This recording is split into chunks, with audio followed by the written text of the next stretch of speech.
नमस्कार दोस्तों, मैं साकिब मलिक स्टडी ट्रायंगल में आप सभी का स्वागत करता हूं। दोस्तों, आज का हमारा टॉपिक है भारत के राष्ट्रपति। जी हां दोस्तों, आप यहां पर देख भी सकते हैं भारत के राष्ट्रपति आज हमारा टॉपिक है।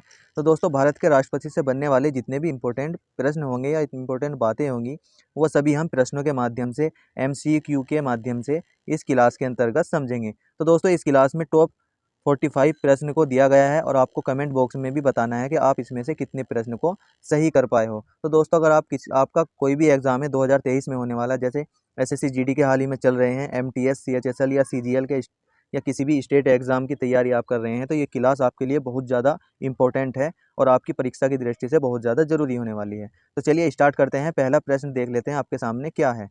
तो सबसे पहले प्रश्न है आपका, भारत के राष्ट्रपति की तुलना में निम्नलिखित में से किससे करना सर्वाधिक उचित होगा। जी हाँ दोस्तों, जो भारत के राष्ट्रपति हैं उसकी तुलना किससे करना सर्वाधिक उचित होगा, आप लोगों को इस प्रश्न में बताना है।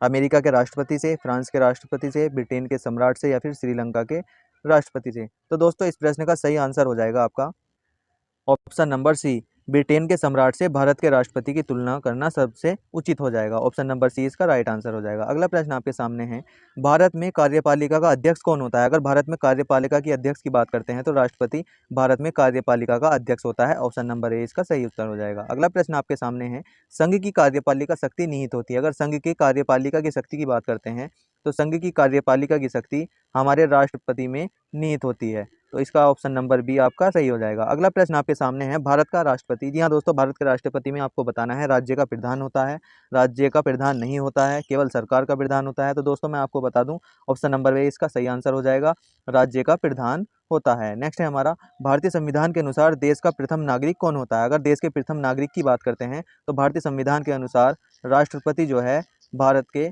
देश का प्रथम प्रथम जो है हमारा नागरिक हो जाएगा। तो राष्ट्रपति इसका सही आंसर हो जाएगा। Option number A is the right answer. अगला प्रश्न आपके सामने, भारतीय संविधान के अनुसार संघ की कार्यपालिका शक्ति किसमें निहित होती है। अगर संघ की कार्यपालिका की शक्ति बात करते हैं तो संघ की कार्यपालिका की शक्ति राष्ट्रपति में निहित होती है। ऑप्शन नंबर बी इसका सही उत्तर हो जाएगा। अगला प्रश्न आपके सामने है, भारतीय संविधान के अनुसार देश के तीनों सेनाओं का अध्यक्ष या सुप्रीम कमांडर कौन होता है। जी हाँ दोस्तों, हमारे देश में थल सेना, जल सेना और वायु सेना जो है, इन तीनों सेनाओं का सुप्रीम कमांडर कौन होता है। तो राष्ट्रपति होता है। Option number A is the right answer. अगला प्रश्न है आपके सामने, भारत का राष्ट्रपति होता है। अगर भारत के राष्ट्रपति की बात करते हैं तो आपके सामने ऑप्शन है, भारत का वास्तविक शासक, राजा का संवैधानिक अध्यक्ष, राज्य और सरकार का अध्यक्ष, बहुमत दल का नेता। तो दोस्तों, मैं अगर बात करूं तो भारत के राष्ट्रपति जो है, इसका प्रश्न का सही आंसर हो जाएगा, राज्य का संवैधानिक अध्यक्ष होता है। अगला प्रश्न आपके सामने है, भारतीय सशस्त्र सेनाओं का सर्वोच्च कमांडर कौन होता है। अगर सर्वोच्च कमांडर की बात करते हैं, जैसे मैंने आपको पिछले प्रश्न में अभी बताया है कि तीनों सेनाओं का प्रमुख या सर्वोच्च कमांडर कौन होता है, तो राष्ट्रपति इसका सही आंसर हो जाएगा। अगला प्रश्न आपके सामने है, भारत के राष्ट्रपति के लिए आवश्यक योग्यता नहीं है। जी हाँ दोस्तों, इसमें भारत के राष्ट्रपति की योग्यताएं हम इस प्रश्न के माध्यम से कवर कर लेंगे। तो आपको बताना है भारत के राष्ट्रपति की आवश्यक योग्यताएं कौन कौन सी नहीं है। ऑप्शन नंबर ए है, वह भारत का नागरिक हो, वह 35 वर्ष से अधिक आयु का हो, उसमें लोकसभा के सदस्य के लिए निर्धारित सभी योग्यताएं हो, या फिर वह संसद के किसी सदन का सदस्य हो। तो आपको बताना है इसमें से कौन सा जरूरी नहीं है। बाकी इसमें 3 ऑप्शन जरूरी है लेकिन एक जरूरी नहीं है, आप लोगों को ये बताना है। तो दोस्तों, इस प्रश्न का आपका राइट आंसर होगा ऑप्शन नंबर डी, वह संसद के किसी भी सदन का सदस्य हो, यह जरूरी नहीं है भारत के राष्ट्रपति बनने के लिए। नेक्स्ट है हमारा, भारत के राष्ट्रपति निर्वाचित होने के पात्र बनने के लिए किसी व्यक्ति की आयु पूर्ण होनी चाहिए। जी हाँ दोस्तों, राष्ट्रपति की न्यूनतम आयु इसमें मालूम करी गई है। दोस्तों, मैं आपको बता दूं, इस क्लास को आपको एंड तक जरूर देखना है, क्योंकि राष्ट्रपति से बनने वाले जितने भी प्रश्न आपकी परीक्षा में आने वाले हैं उन सबको मैंने कवर किया है। इस क्लास को देखने के बाद आपको राष्ट्रपति से संबंधित अगर आपकी परीक्षा में प्रश्न आया तो आप छोड़कर नहीं आओगे। तो चलिए इस प्रश्न का राइट आंसर बता देते हैं। ऑप्शन नंबर डी इसका राइट आंसर हो जाएगा। राष्ट्रपति की न्यूनतम आयु कितनी होती है, 35 वर्ष जो है इसकी न्यूनतम आयु हो जाएगी। अगला प्रश्न आपके सामने है, राष्ट्रपति पद के उम्मीदवार के लिए अधिकतम आयु कितनी होनी चाहिए। अभी आपसे मालूम किया अब न्यूनतम आयु कितनी होनी चाहिए, लेकिन अधिकतम आयु की बात करते हैं तो अधिकतम आयु की कोई सीमा नहीं है। तो ऑप्शन नंबर डी इसका सही आंसर हो जाएगा। अगला प्रश्न आपके सामने है, एक व्यक्ति राष्ट्रपति पद के लिए अधिकतम कितनी बार निर्वाचित हो सकता है।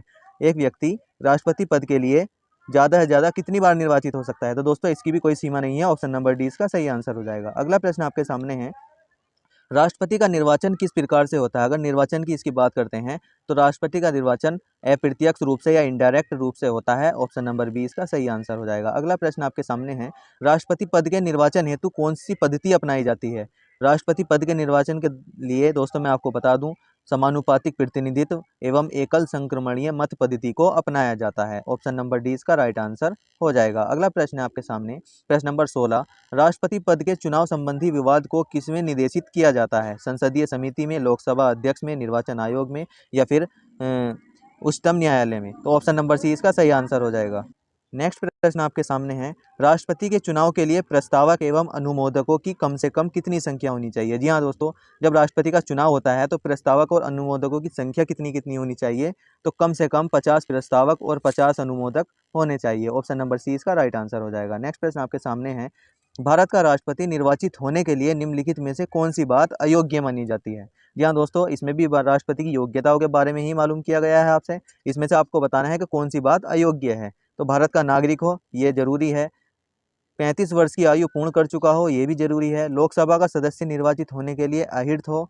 तो दोस्तों इसकी बात करें तो इस प्रश्न में आपका ये भी सही हो जाएगा। और नेक्स्ट बात करते हैं, कोई लाभ का पद ग्रहण किए हुए है, यह जरूरी नहीं हो जाएगा, यह अयोग्य माना जाएगा। अगर राष्ट्रपति कोई लाभ का पद धारण किए हुए है तो वह राष्ट्रपति में निर्वाचन या चुनाव नहीं लड़ सकता है। ऑप्शन नंबर डी इसका राइट आंसर हो जाएगा। अगला प्रश्न आपके सामने है, भारत में राष्ट्रपति का चुनाव किया जाता है प्रत्यक्ष निर्वाचन द्वारा? दोस्तों मैंने इस प्रश्न को आपको बता भी दिया है, एकल हस्तांतरित मत पद्धति के द्वारा भारत में राष्ट्रपति का चुनाव किया जाता है। नेक्स्ट है हमारा, राष्ट्रपति पद का चुनाव संचालित किया जाता है किसके द्वारा? राष्ट्रपति पद को जो चुनाव होता है वो कराया जाता है। तो ऑप्शन नंबर सी सही आंसर हो जाएगा, निर्वाचन आयोग के द्वारा राष्ट्रपति पद का चुनाव कराया जाता है। अगला प्रश्न आपके सामने, राष्ट्रपति पद के उम्मीदवारों को चुनाव प्रचार हेतु कितना समय मिलता है? जी हाँ दोस्तों, जो राष्ट्रपति के पद पर उम्मीदवार होते हैं या कैंडिडेट होते हैं उनको चुनाव प्रचार करने के लिए कितना समय मिलता है? तो मैं आपको बता दूं, 2 सप्ताह का समय मिलता है राष्ट्रपति के जो कैंडिडेट होते हैं उनको चुनाव प्रचार करने के लिए। तो इसका राइट आंसर हो जाएगा ऑप्शन नंबर बी। अगला प्रश्न आपके सामने है, भारत के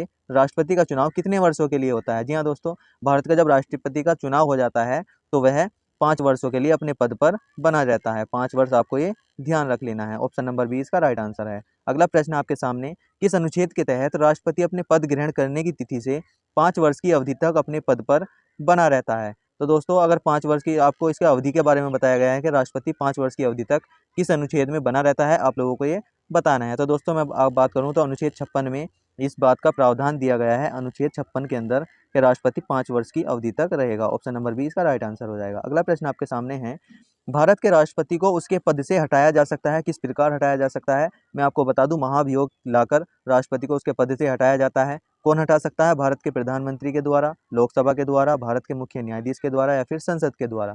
तो दोस्तों इस प्रश्न का आपका राइट आंसर हो जाएगा ऑप्शन नंबर डी, संसद के द्वारा जो है राष्ट्रपति को हटाया जा सकता है।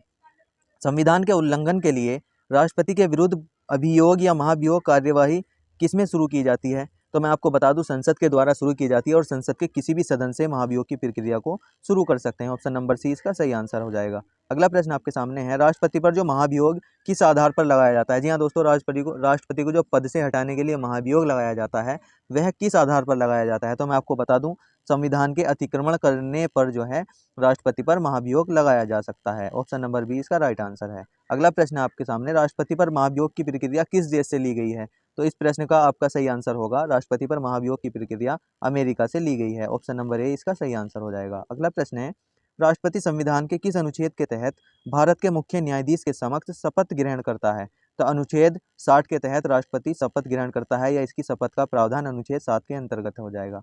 अगला प्रश्न है हमारा, मुख्य न्यायाधीश की अनुपस्थिति में राष्ट्रपति किसके समक्ष शपथ लेता है? जी हाँ दोस्तों, राष्ट्रपति मुख्य न्यायाधीश के सामने अपनी शपथ लेता है, लेकिन जब मुख्य न्यायाधीश ना हो तो राष्ट्रपति किसके सामने अपनी शपथ लेगा? उपराष्ट्रपति के, महान्यायवादी के, लोकसभा अध्यक्ष के या फिर सर्वोच्च न्यायालय के वरिष्ठ न्यायाधीश के? तो मैं आपको बता दूं, इस प्रश्न का आपका राइट आंसर हो जाएगा सर्वोच्च न्यायालय के या सुप्रीम कोर्ट के जो वरिष्ठ न्यायाधीश होते हैं उनके समक्ष राष्ट्रपति शपथ लेता है। अगला प्रश्न आपके सामने है, यदि राष्ट्रपति और उपराष्ट्रपति दोनों देश से बाहर हो तो उस स्थिति में उनके कार्यभार को कौन ग्रहण करेगा? जी हाँ दोस्तों, मैं आपको बता दूं, राष्ट्रपति अगर किसी प्रकार से अगर राष्ट्रपति की मृत्यु हो जाती है, राष्ट्रपति को पद से हटा दिया जाता है या वह देश से बाहर चले जाते हैं तो राष्ट्रपति के स्थान पर कार्यभार उपराष्ट्रपति संभालते हैं। लेकिन दोनों ही स्थिति ऐसी हो जाए कि राष्ट्रपति भी ना हो और उपराष्ट्रपति भी ना हो, तो इस स्थिति में उनका कार्यभार को कौन संभालेगा? तो इस प्रश्न का दोस्तों राइट आंसर हो जाएगा सर्वोच्च न्यायालय के मुख्य न्यायाधीश इस स्थिति में कार्यभार संभालेंगे। अगला प्रश्न आपके सामने है, सबसे लंबे समय तक भारत के राष्ट्रपति रहे doctor Rajendra Prasad, doctor S Radhakrishnan, doctor Zakir Hussain या फिर वीवी गिरी। तो दोस्तों इस प्रश्न का आपका सही आंसर हो जाएगा डॉक्टर राजेंद्र प्रसाद जो हैं भारत में सबसे लंबे समय तक राष्ट्रपति के पद पर रहे हैं। तो ऑप्शन नंबर ए इसका सही उत्तर हो जाएगा। अगला प्रश्न आपके सामने, भारत का राष्ट्रपति चुने जाने वाले प्रथम गैर कांग्रेसी उम्मीदवार कौन थे? जी हाँ दोस्तों, आपको बताना है ऐसे कौन से राष्ट्रपति चुने गए थे जो प्रथम गैर कांग्रेसी थे, जिसमें जो कांग्रेस से पार्टी से नहीं थे। तो दोस्तों इसका भी राइट आंसर हो जाएगा वीवी गिरी जो है ऐसे भारत के पहले राष्ट्रपति थे जो प्रथम गैर कांग्रेसी थे। स्वतंत्र भारत के प्रथम राष्ट्रपति कौन थे? अगर स्वतंत्र भारत के प्रथम राष्ट्रपति की बात करते हैं तो डॉक्टर राजेंद्र प्रसाद स्वतंत्र भारत के प्रथम राष्ट्रपति थे। ऑप्शन नंबर बी इसका सही आंसर हो जाएगा। अगला प्रश्न आपके सामने, भारतीय संविधान का कौन सा अनुच्छेद राष्ट्रपति के पद के लिए पुनः निर्वाचन की योग्यता निर्धारित करता है? अगर पुनः निर्वाचन की बात करते हैं तो अनुच्छेद 57 के तहत भारत के संविधान में राष्ट्रपति के पुनर्वाचन की प्रक्रिया को बताया गया है। तो ऑप्शन नंबर डी इसका राइट आंसर हो जाएगा। अगला प्रश्न आपके सामने है, भारत के किस राष्ट्रपति की मृत्यु कार्यकाल पूरा करने से पूर्व हो गई थी? जी हाँ दोस्तों, ऐसे कौन से राष्ट्रपति है जो अपने पद पर रहते हुए ही उनकी मृत्यु हो गई थी या कार्यकाल पूरा होने से पहले ही उनकी मृत्यु हो गई थी? तो मैं दोस्तों आपको बता दूं डॉक्टर जाकिर हुसैन है। ऑप्शन नंबर सी इसका राइट आंसर होगा। अगला प्रश्न आपके सामने है, निम्नलिखित में से भारत का राष्ट्रपति किसकी नियुक्ति नहीं करता है? उपराष्ट्रपति की, प्रधानमंत्री की, राज्यपाल की या फिर मुख्य निर्वाचन आयुक्त की? तो दोस्तों इस प्रश्न का आपका राइट आंसर होगा ऑप्शन नंबर ए। हमारा जो उपराष्ट्रपति होता है उनकी नियुक्ति करते हैं सुप्रीम कोर्ट के या हाई कोर्ट के मुख्य न्यायाधीश। तो ऑप्शन नंबर, सुप्रीम कोर्ट के मुख्य न्यायाधीश इनकी नियुक्ति करती हैं। तो ऑप्शन नंबर ए जो है इसका राइट आंसर हो जाएगा। अगला प्रश्न आपके सामने 37 प्रश्न है। तो दोस्तों अगर आपको प्रश्न अच्छे लग रहे हैं तो कमेंट बॉक्स में जरूर लिखकर बताना और हमारी इस क्लास को लाइक जरूर कर देना।